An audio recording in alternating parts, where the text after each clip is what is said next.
গৌতম দেবের মেয়র থেকে ইস্তফা দেওয়ার পর শিলিগুড়ি পুর নিগমের নতুন বোর্ড গঠনের দাবিতে জোরালো পদক্ষেপ নিল তৃণমূল কংগ্রেসের কাউন্সিলররা। মোট ২৪ জন কাউন্সিলর তাদের সম্মতি জানিয়ে পুর নিগমের কমিশনারের মাধ্যমে রাজ্য সরকারের কাছে আনুষ্ঠানিকভাবে চিঠি পাঠিয়েছেন। সোমবার পুর নিগমে অনুষ্ঠিত এক গুরুত্বপূর্ণ বৈঠকে এই সিদ্ধান্ত গৃহীত হয়। বৈঠকে উপস্থিত কাউন্সিলররা বর্তমান প্রশাসনিক পরিস্থিতি নিয়ে অসন্তোষ প্রকাশ করেন এবং দ্রুত একটি নতুন বোর্ড গঠন করা প্রয়োজন বলে মত দেন। তাদের দাবি, নাগরিক পরিষেবা আরও কার্যকর ও গতিশীল করতে একটি পূর্ণাঙ্গ বোর্ড অত্যন্ত জরুরি। Bureau report, XTV Bangla. কর্পোরেশনকে চিঠি দিয়েছিল কেন আমাদের দ্বিতীয়বার সুযোগ দেবে সেটা জানতে চেয়েছিল। আমরা তার জবাব আজকে দিলাম কমিশনার সাহেবের মাধ্যমে গভর্নমেন্টকে, যে আমরা যেহেতু ইলেকটেড জনপ্রতিনিধি এবং আমরা আমাদের টার্ম শেষ হতে এখনও 8 মাস বাকি আছে, আমরা এই সময়টা বিশেষ করে সামনে ডেঙ্গু পরিস্থিতি প্রত্যেকবার এই সময়টাতে হয়, বর্ষাকাল, দুর্গাপুজো, ছট পুজো, তো সেগুলো মাথায় রেখে আমরা এই টাইমটা পুরো মানুষের সার্ভিস দিতে চাই। সেটার জন্য আমরা বললাম যে আমাদের টার্গেট। দেখবে সমস্ত বিষয় তো এখন রাজ্য সরকারই দেখছে, কারণ যেহেতু একজন মেয়র রিজাইন করেছে, পরপর এদের এমআইসিরাও রিজাইন করছে, তাহলে কী হিসাবে এরা চিঠি দিচ্ছেন সেটা বিষয়ে একটু আইনি ব্যাপার হয়ে গেছে।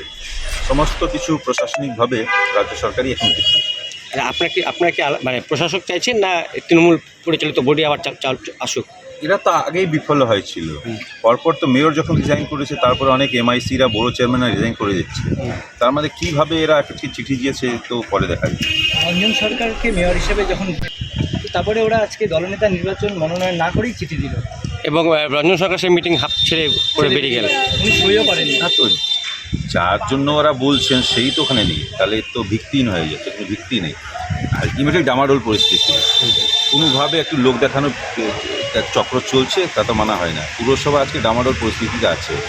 আজকে বিভিন্ন বিভাগ কিন্তু ভেঙে পড়েছে, যেহেতু অনেক এমআইসিরা রিজাইন করে দিয়েছেন, বড় চেয়ারম্যানরা রিজাইন করছেন, তাহলে এটা ভিত্তিহীন লোক দেখানো বিষয়টা চলছে।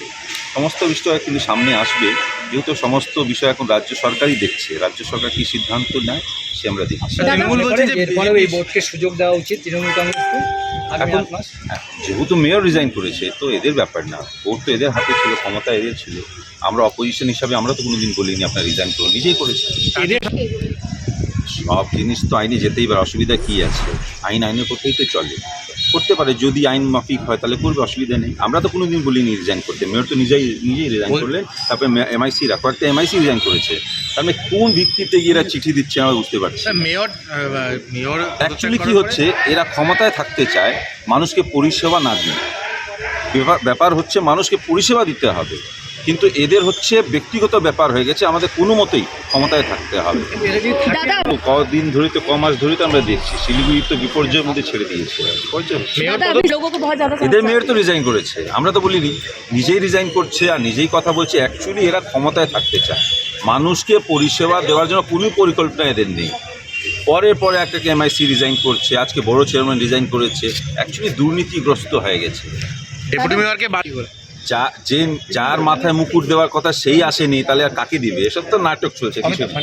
এদের সমস্ত বিভাগ তো ভেঙে পড়েছে, অনেক এমআইসিরা তো অলরেডি রিজাইন করেছে, তাহলে কিভাবে এরা চালাবে আমি বুঝতে পারছি। বর্ষার মুখে তো মানুষ বলছেই, মানুষকে তো বিপর্যয়ের মধ্যে ছেড়ে এরা পালাচ্ছে। যাদের মাথায় দায়িত্ব ছিল উনি তো আগেই রিজাইন করে দিলেন, তাহলে কী হিসাবে বলছে? সমস্ত হচ্ছে এদের ক্ষমতায় থাকাটা লোভ আছে, মানুষকে পরিষেবা দেওয়া এদের লক্ষ্য না। আমরা তো কোনোদিন বলিনি রিজাইন করতে, নিজের মতন রিজাইন করে যাচ্ছে। আমরা এখন বোর্ড গঠন সে যদি আইনের মতন হয় তাহলে রাজ্য সরকার দেখবে। মানে আমি তো দেখলাম না 24 জন, কোথায় 24 জন? এরা মুখেই বলছে, আবার ভেরিফিকেশন হবে, যদি বেআইনি থাকে তদন্ত হবে। মানে মেনে